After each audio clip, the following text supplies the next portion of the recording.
s'occuper de la santé des femmes. En tout cas, pour moi, c'est important. Il faut idéalement accepter de passer du temps avec les patientes. On est aussi là pour les moments où ça se passe pas bien, quoi. C'est pas que l'accouchement. En termes gynéco, on est là vraiment du début jusqu'à la fin. De manière générale, oui, je pense que les femmes sont peu ou mal informées. Il y a plusieurs fois des patientes qui m'ont demandé, une fois que la poche des os était rompue, comment le bébé faisait pour respirer. Je ne sais pas toujours pourquoi je fais ce métier. Vous pouvez me remplir ça? C'était quand vos dernières règles? En général, je suis assez consciente de mon corps. Vous êtes émue? Un peu, ouais. Les mères n'en parlent pas, les sœurs n'en parlent pas. Oui, c'est pour quel motif, madame? J'ai pas mes règles. Que dit votre gynéco à ce sujet? On a un placenta qui est normalement inséré, joli cœur, très joli. L'écho des gynécos, c'est un rendez-vous mensuel, un podcast pour tous sur la santé des femmes, avec des gynécos bien sûr, des femmes beaucoup, et des historiens, des sexologues, psychologues, sociologues ou même anthropologues. Chaque mois, on tentera de faire en sorte que les femmes soient en bonne santé, rassurées et surtout informées.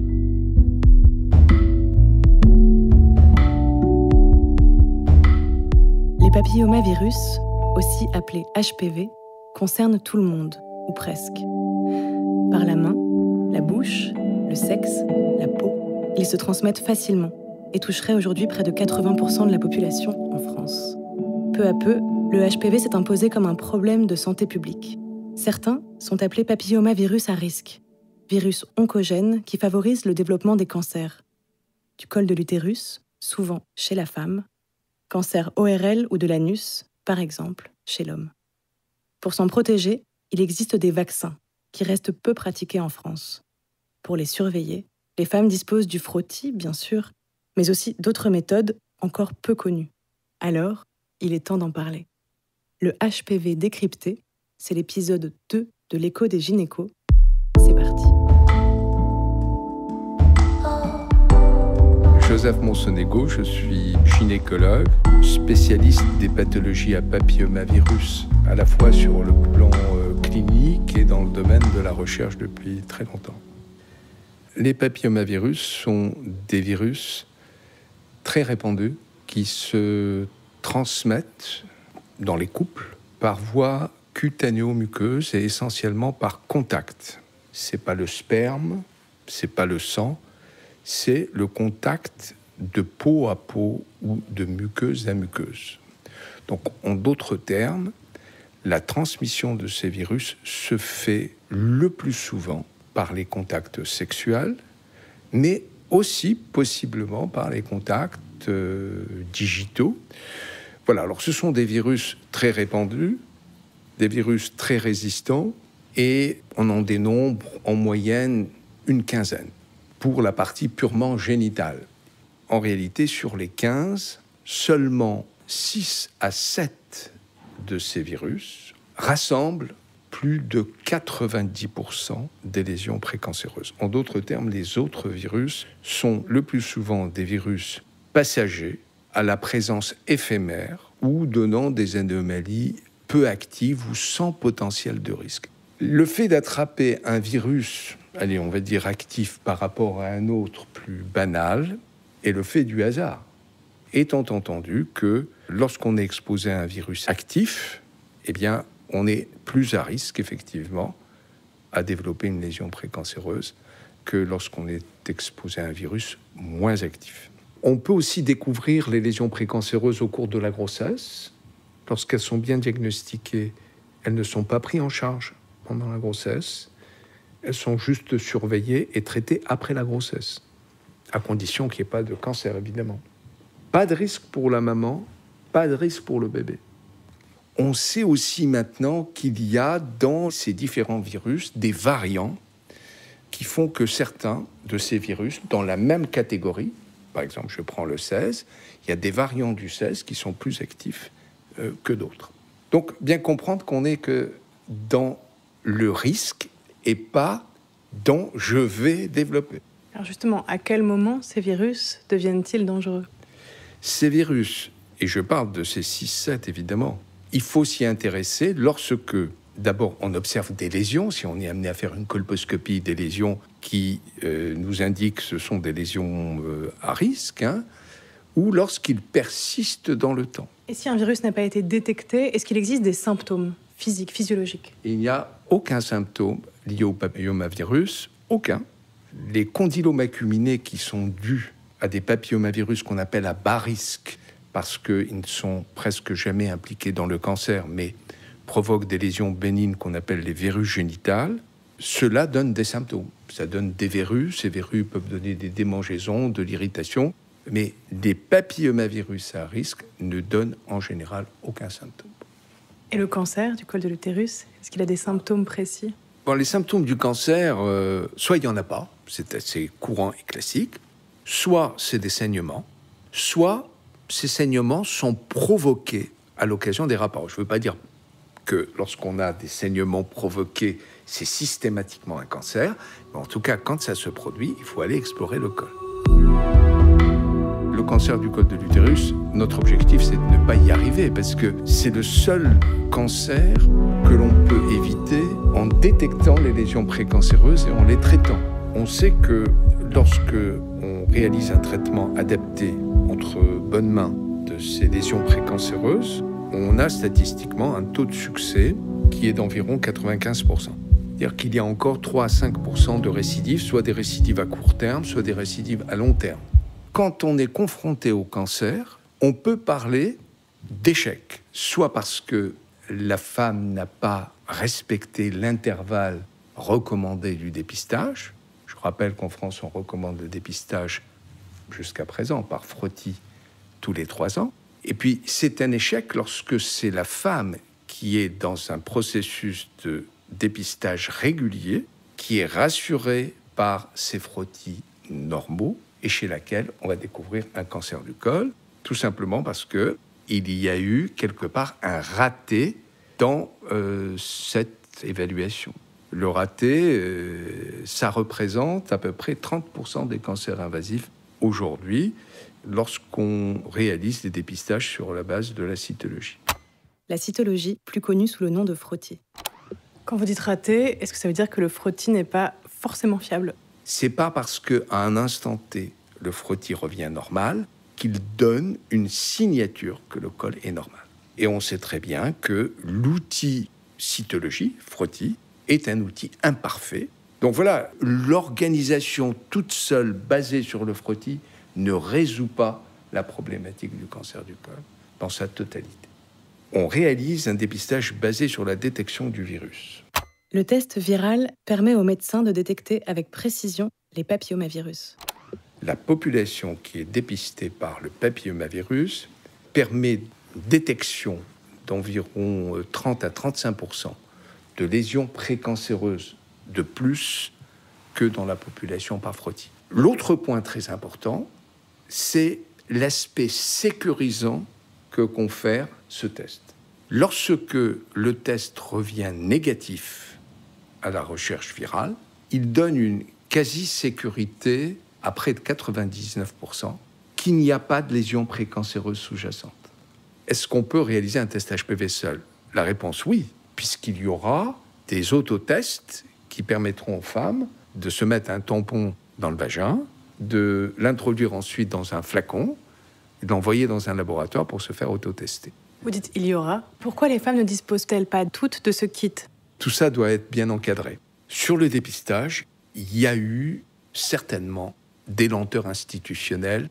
Pour ma part, je trouve un peu inacceptable, puisque beaucoup de pays ont pris le tournant de l'HPV depuis déjà longtemps.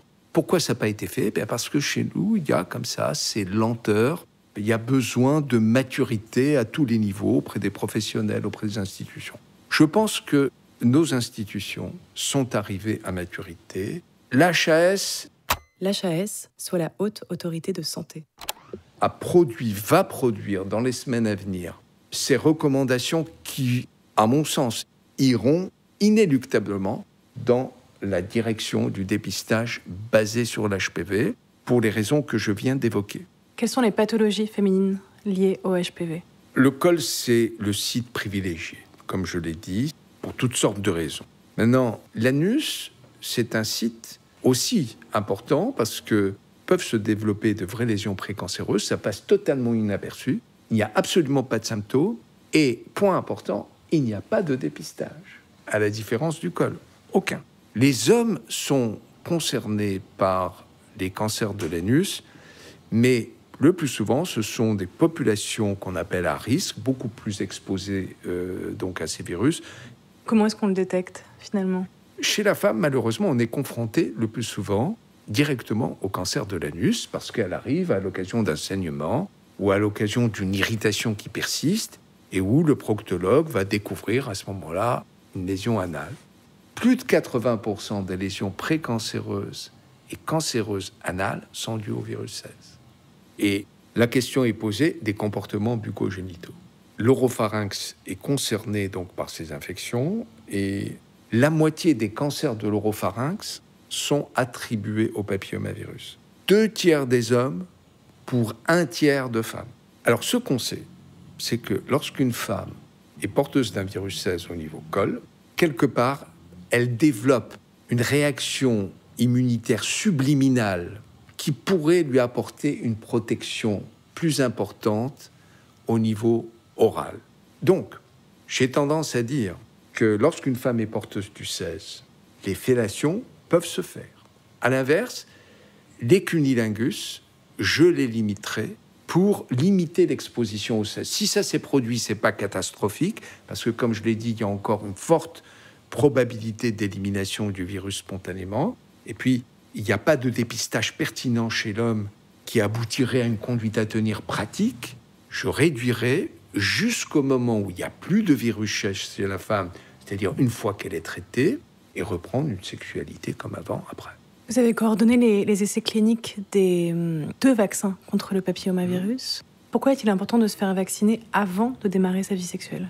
Ça, c'est un vaste sujet. En fait, ces vaccins ne sont pas thérapeutiques. Ils déclenchent une réaction immunitaire très forte, des anticorps contre ces virus, à condition que vous n'avez pas été exposé au virus. Cependant, si on a déjà eu des rapports sexuels, les essais cliniques montrent que ce vaccin est encore très efficace. Pourquoi ?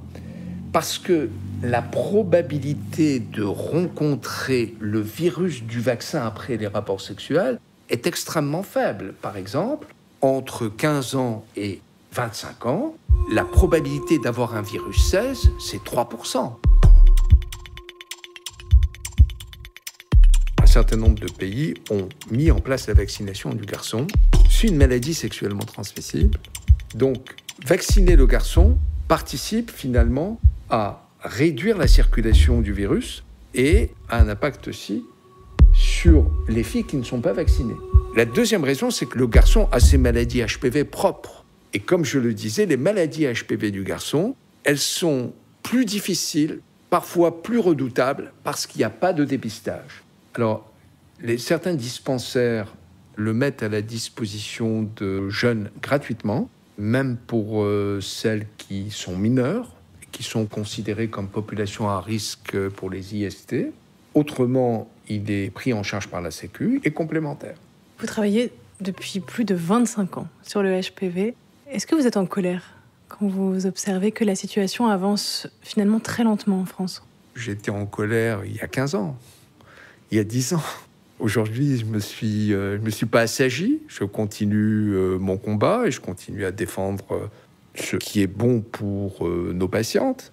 Mais il y a des lenteurs et il faut se raisonner à l'idée qu'il faut parfois un peu de temps pour convaincre.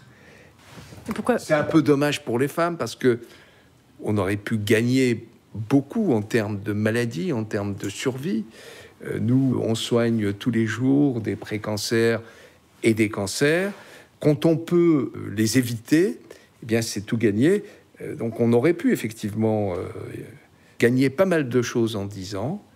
On y arrive, c'est déjà pas mal. On espère que ça va aller de l'avant.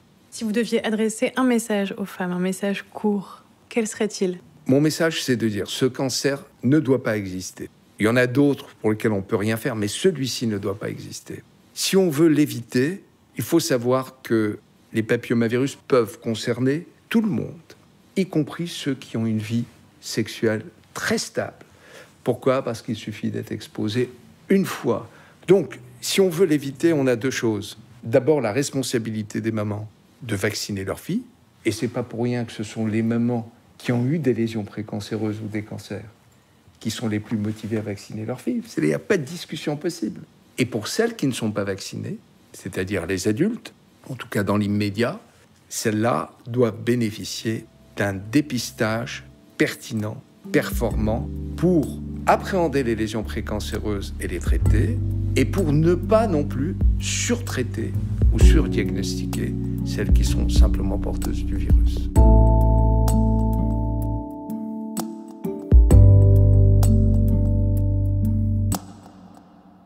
Martin, 37 ans, est doctorant dans un centre de recherche parisien. Un après-midi d'été, il a accepté de nous raconter son histoire et son combat, non seulement contre le HPV, mais aussi et surtout contre le cancer.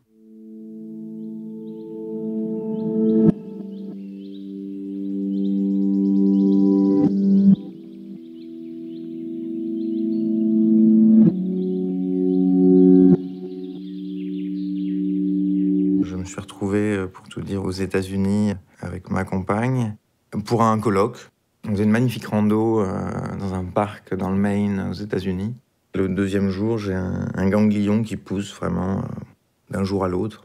Et je reviens en France et je vois une série de médecins à l'échographie. Ils voient une suite de ganglions, en fait, un gros ganglion dans la gorge, côté gauche, et une suite de petits ganglions dans le cou. Et là, on est amené début décembre 2017. Et puis, je rencontre un monsieur lymphome qui me dit qu'il y a de fortes chances pour que ce soit un lymphome. 2 semaines après, je fais cette biopsie. Il me rappelle, on doit être autour de Noël, et me dit que je n'ai pas de lymphome et qu'il ne sait pas ce que j'ai. Et il me dit que j'ai rendez-vous avec une oncologue. Et il me dit, mais vous inquiétez pas, c'est pas parce que vous avez nécessairement un cancer. Et voilà, il se trouve que, entre-temps, comme au début décembre, je pensais que j'avais un cancer, un lymphome. Ça avait été quand même un choc un peu rude. Quelques amis nous proposent, à moi et ma copine, de partir dans le sud, choper une baraque, les Pyrénées, quoi, et de passer une semaine ensemble. Donc on est très heureux, et puis on se prépare avec un ami et ma copine à prendre le magnifique minibus que notre copain a dégoté et partir à 3 dans le sud. Et je vais à ce rendez-vous, vraiment, on part dans la foulée de ce rendez-vous avec l'oncologue. Donc ils m'attendent dans ce minibus, et j'y vais, j'attends dans ce département oncologie à Saint-Louis, et je lis un bouquin, je suis assez joyeux, voilà. Et puis là, elle me reçoit, et puis rapidement je sens que quelque chose ne va pas, et elle m'annonce qu'en fait j'ai un cancer, que c'est pas un lymphome, et que c'est un peu plus corsé. On n'a pas trouvé ce qu'ils appellent la porte d'entrée, le lieu d'origine du cancer.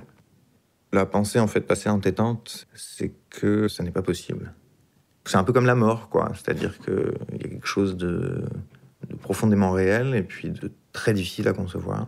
Donc elle n'a pas essayé de cacher la gravité de ce cancer, et en même temps, elle s'est trouvée très rassurante, ce qui signifie en l'occurrence dire « vous pouvez être guéri ». Et donc, voilà, elle m'annonce que j'ai 2 chances sur 3 de m'en sortir. C'est au cours de cette annonce, en fait, qu'on m'apprend que ce cancer est lié au papillomavirus, qu'il est, comme ils disent, HPV induit. Comme à peu près tout le monde qui ne s'est pas intéressé au sujet, je tombe du placard quand on m'annonce que j'ai un cancer à cause d'un virus. Je sors complètement sonné. Je remonte place du colonel Fabien où il m'attendait à l'extérieur du minibus, tout guilleret, et il me voit arriver avec une tête un peu moins joyeuse. Je les prends rapidement dans les bras et on pleure ensemble. Je leur annonce rapidement ce qu'on m'a dit, quoi. J'avais un cancer ORL. Le monde du cancer de ORL, ce qui est assez particulier, c'est que c'est cette zone-là, quoi, de la gorge, où beaucoup de choses passent. À chaque fois qu'on respire, à chaque fois qu'on boit et qu'on mange, ça passe par là. Et puis c'est des muqueuses. Le papillomavirus va se loger dans les muqueuses. Voilà, les traitements qui consistent surtout en des rayons et une chimio. Il faut à la fois arroser essentiellement ce qu'ils appellent les cavités amygdaliennes, donc là où sont les amygdales, parce que donc il se trouve que mon cancer, c'était un cancer des amygdales, ce qui était une très bonne nouvelle d'avoir trouvé la porte d'entrée. La plus mauvaise nouvelle, c'était que c'était un cancer bilatéral, c'est-à-dire que j'avais une tumeur dans chaque amygdale. Donc après être passé par la riboisière et l'ORL, on part avec quelques heures de retard. 3 jours vraiment formidables, il n'y a pas d'autre mot. On voyait la neige et il faisait beau, on était en t-shirt toute la journée sur la place du village, à jouer, à chanter, à faire pas mal de choses. Et en même temps, 3 jours terribles, sans doute les 3 jours les plus terribles de ce cancer, où j'ai l'impression d'être dans un autre monde. L'avenir est entièrement occupé par cette annonce, par ce cancer, par ce bouleversement, quoi, en fait. Après ces 3 jours, je vais changer d'état et je vais me mettre en mission, en fait. Plus rien n'a trop d'importance à part ça, sachant que finalement, on se recentre aussi un peu, quoi. Les amis, l'amoureuse, ça comptait déjà énormément, mais ça compte d'autant plus à ce moment-là. Et surtout, je vais organiser toute cette période de manière collective. Et du coup, voilà, pendant un mois, il y a d'autres examens. C'est l'extraction des amygdales et l'étude des amygdales qui permettra de trouver en fait les 2 tumeurs dans les amygdales qui étaient relativement petites. Et en même temps, le cancer était un peu répandu parce qu'il était passé dans le système lymphatique. Ce qui est un critère toujours important pour tous les cancers. Est-ce que les ganglions sont touchés?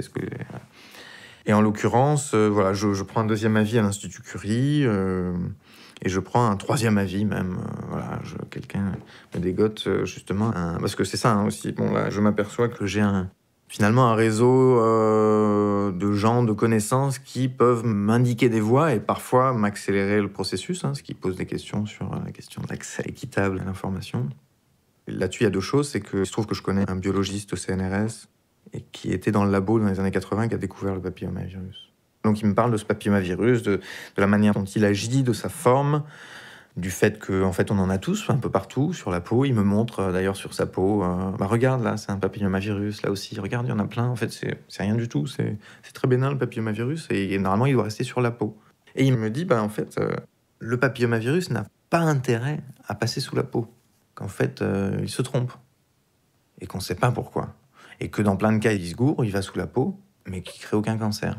Et puis, chez certaines personnes, il entraîne une modification du comportement cellulaire et qui, peu à peu, vont donner ce cancer, dont on me dira, au cours du 3e rendez-vous, en fait, que ça met 10 à 15 ans, à partir du moment où on attrape ce virus. Et dans le cas du HPV, donc, lui me dit, moi, je dirais c'est la chance. C'est juste, parfois ça arrive, parfois ça arrive pas. L'explication c'est pas qu'elle me convainc pas, mais elle me va pas. À ce moment-là, on ne sait pas encore quel est mon type de HPV. Et il se trouvera par la suite que c'est bien l'HPV 16. Les rayons, tu les sens pas tout de suite. Les rayons, ça met 2-3 semaines avant de sentir les effets. Donc finalement, sur 2 mois, on se dit, il reste peu de temps en fait où on va sentir les effets, sauf que évidemment, les effets durent bien après le traitement. Et en fait, même, il dure toute la vie sur certaines zones.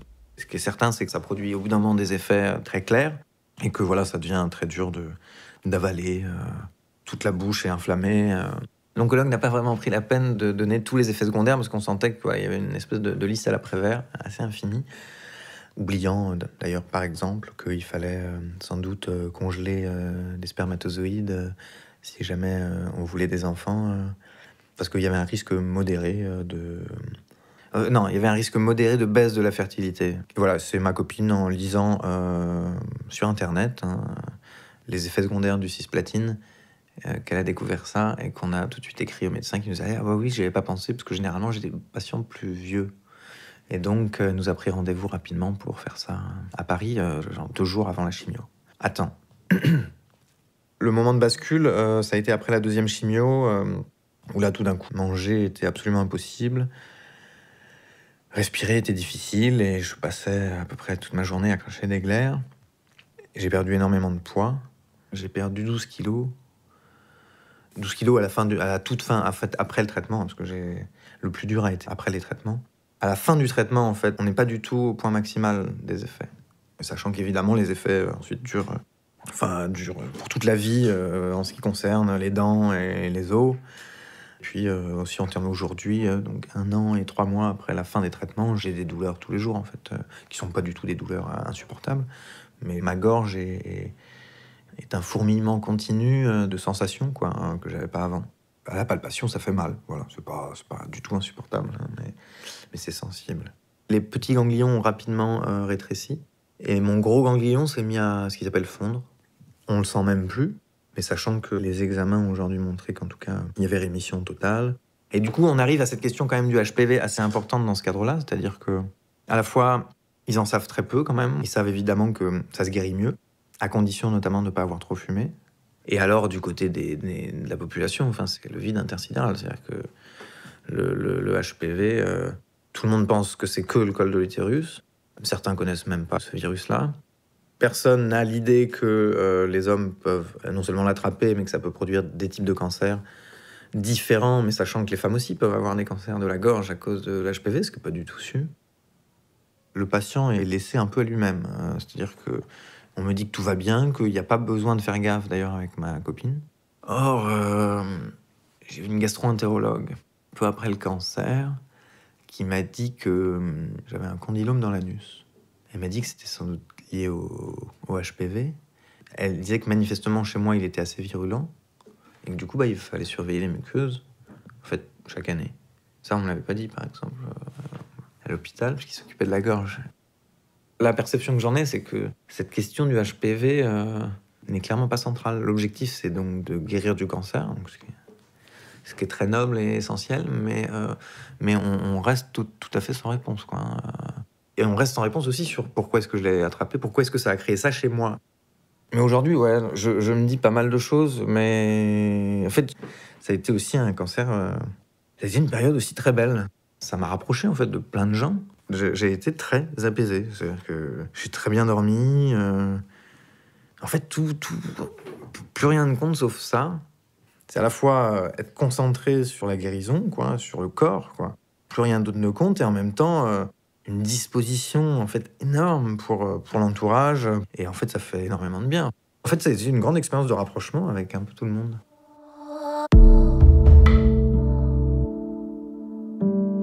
Annie Copinel, chercheuse et philosophe et historienne. Pour la rencontrer, il faut se rendre à l'Institut Pasteur à Paris. On traverse des sas de sécurité, des jardins et des couloirs et, en haut d'un petit escalier, elle nous accueille chaleureusement dans son bureau. Quelle est l'histoire du papillomavirus ? Quand et comment est-il né ? Il y a deux choses dans le papillomavirus. Il y a la découverte du virus, puis la découverte du vaccin. Alors, en ce qui concerne la découverte du virus, c'est quelqu'un qui a été nobelisé en 2008, s'appelle Harald Suhrhausen. Ses premières recherches sur le virus datent de 1976. En ce qui concerne le vaccin, ce sont des recherches américaines et australiennes. Elles ont été menées plutôt 90-2000. Et c'est depuis 2006 que le vaccin est disponible. Alors le HPV concerne tout le monde, ou presque, hommes et femmes. Et pourtant, on en parle assez peu. Parce qu'effectivement, les manifestations sont silencieuses pendant longtemps. C'est-à-dire que c'est pas quelque chose de spectaculaire. C'est pas la rougeole, c'est pas un méningo, c'est quelque chose qui est dans le temps, entre le contact et la maladie que vous pouvez développer. En plus, vous avez quoi ? 10% qui vont développer un cancer. C'est vraiment une faible proportion. Vous n'avez simplement pas envie d'être dans cette proportion. Globalement, que faut-il savoir aujourd'hui sur le HPV ? Quels sont les enjeux sanitaires liés au HPV ? Ce qu'il faut savoir quand même, que le cancer du col, c'est le cancer le plus courant qui est lié au virus oncogène de HPV. Après, sur les chiffres, dans le monde entier, parce que c'est vraiment une menace globale, il y a à peu près 500 000 nouveaux cas par an dans le monde. En France, c'est à peu près 50 000 nouveaux cas de lésions précancéreuses. Et puis 3 000 nouveaux cas de cancer, avec environ 1 000 décès chaque année. Donc c'est vraiment un enjeu sanitaire de taille. Est-ce qu'on est suffisamment informé ? Il y a un problème d'information. Il y a aussi le problème, chez nous, en France, le médecin généraliste qui, lui, est ou le pédiatre qui est aux premières lignes pour effectivement informer le patient, n'a pas toujours le temps. Vous voyez bien le problème de la médecine. En ce moment, ils sont absolument surchargés. Il y a un quart d'heure de consulte. C'est difficile de prendre le temps d'essayer de convaincre une mère, même pas une mère réticente, une mère qui se pose des questions de façon tout à fait légitime. Donc, c'est quelque chose qui, effectivement, alourdit le problème de l'information. Le vaccin, lui, intervenant à l'adolescence, effectivement, même la préadolescence, pose les problèmes de l'adolescence, les problèmes de la discussion avec les parents, et puis le poids énorme des parents là-dedans. C'est quelque chose qui a un rôle absolument essentiel dans la prise de décision. Et il y a plein de questions qui affleurent. Mais vous avez toujours cette mission d'essayer de convaincre les gens, par exemple avec la rougeole. Alors que ça paraît évident. Donc HPV, c'est vraiment le dernier venu des vaccins et donc c'est le plus difficile. Il est très mal aimé. Alors, dans l'échelle, il fait partie des vaccins les plus mal aimés avec Top Gun, c'est la grippe. Après, vous avez hépatite B et HPV. C'est lié au fait que malgré tout, c'est un vaccin qui regarde les IST, qui regarde la vie sexuelle, qui regarde l'âge d'un enfant. C'est comme hépatite B. Quand le vaccin hépatite B est obligatoire, il est dans le shot des 11 vaccins obligatoires. Les gens ne comprennent pas pourquoi il est obligatoire. Mon enfant a 2 ans, on le vaccine contre hépatite B. Il n'a pas de vie sexuelle. C'est la même chose. On est dans le long terme. Et le long terme, lié au sexe, est quelque chose qui est difficile à concevoir dans la tête d'un parent, je pense. Enfin, pas pour tous, heureusement, pas pour tous. Mais de quoi on peut avoir peur ? Certains pointent les effets secondaires, d'autres simplement disent c'est un vaccin qui coûte trop cher. En ce qui concerne HPV, spécifiquement, le prix peut être un problème. C'est un vaccin qui est cher. Ça a été réduit à 2 doses. Avant, c'était 3 doses, mais c'est genre 120 € la dose. Même si la sécurité sociale en prend 65%, le reste est à charge de votre mutuelle. Et il y a effectivement un problème économique lié à HPV. Ça, c'est clair. Pour revenir aux effets indésirables, alors l'effet indésirable, c'est la bête qui fait peur sur tous les vaccins. Alors, il y a quelques semaines, 50 sociétés savantes ont lancé un appel au pouvoir public pour une vaccination universelle, gratuite ou remboursée, sans distinction de sexe ou de risque. Oui, il y a une urgence. Vous savez, on est quand même à la traîne en France. On est vraiment la lanterne rouge européenne. Et sur la vaccination des garçons aussi. Moi, je pense qu'il y a 2 types d'enjeux. Il y a un enjeu sanitaire. Effectivement, les garçons ont des risques de développer des cancers. Et puis l'enjeu éthique, c'est de faire supporter le fardeau d'un virus par tous, même si le cancer affecte dans une moindre mesure les garçons que les filles, il les affecte quand même. Donc, il semblerait que ce serait injuste de faire supporter à la seule population féminine le fardeau d'un virus qui circule de toute façon dans toutes les populations. Je prends un exemple, la rubéole. La rubéole est un danger pour les femmes enceintes, enfin pour le fœtus. Tout le monde est vacciné contre la rubéole. En fait, on a peur de ce qu'on ne connaît pas, ça c'est connu. C'est la peur qui fait douter de la science ? Oui, c'est la peur. Il y a quand même une propension à faire circuler des fake news, des fake med en permanence. Et imaginez quelqu'un qui se pose les questions, prend cette information en pleine face. On parlait d'informations qui devraient circuler, mais il y a de la mésinformation qui circule en revanche. Et assez vite, je ne sais pas pourquoi, elles prennent plus corps. Le catastrophisme est plus facile à recevoir que la science. Vous avez écrit dans un article que la vaccination est un geste altruiste et citoyen. C'est vrai. Il y a toute une population qui n'a pas accès à la vaccination pour 1000 raisons. Et c'est cela aussi qui fait qu'il y a ce qu'on appelle l'effet de horde. C'est qu'effectivement, vous êtes protégé, mais vous protégez les autres, vous empêchez le virus de circuler. En Australie, par exemple, ce qui concerne HPV, Australie, c'est vraiment les champions. Le vaccin est mis en place en 2006 et c'est en 2007 qu'ils proposent ce plan. Et là, en 2017, donc 10 ans après, la couverture vaccinale est de 80% chez les filles et 75% chez les garçons. Ça, c'est extrêmement intéressant. Et s'accompagne d'un programme de dépistage très actif. Pour le coup, l'incidence des cancers HPV en Australie est en train de régresser, effectivement, et on devrait atteindre un seuil de 4 cas pour 10 000 personnes en 2028. Il faut effectivement partir du principe que tout le monde est concerné. Il semblerait que les filles des milieux les plus favorisés sont également les plus vaccinées. Comment réparer une telle inégalité ? Alors ça, on entre dans un endroit très touchy. Sur la répartition, c'est compliqué. Il y a une étude qui a été menée en Picardie et qui a montré que c'était les milieux les plus défavorisés qui n'ont pas accès aux services de santé, qui sont les moins vaccinés. À l'inverse, en ce qui concerne l'hésitation vaccinale, il y a une étude de Santé publique France, le baromètre santé de 2016, qui montre que ce sont les femmes souvent les plus diplômées, plus âgées, qui sont réticentes à faire vacciner leurs filles. C'est vraiment à prendre avec précaution ces chiffres-là. Mais il y a effectivement, comme hépatite B, une espèce de répartition sur les extrêmes de la CSP, les plus diplômés et les plus pauvres. Et c'est ça le problème. Les plus diplômés, après tout, elles pourront effectivement entendre et réfléchir. Les plus pauvres, c'est vraiment une inégalité sociale et géographique qu'il convient de réparer. Parce que ça, on n'est pas dans le choix. On est dans une situation que l'on subit.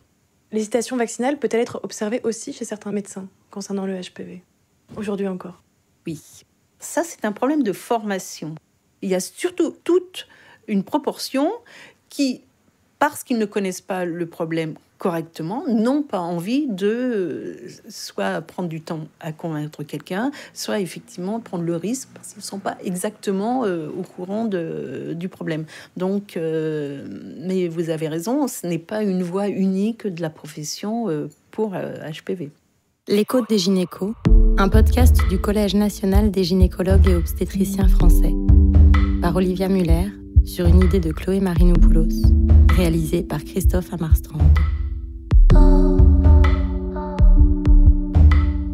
On se retrouve le mois prochain pour parler de la sexualité pendant la grossesse.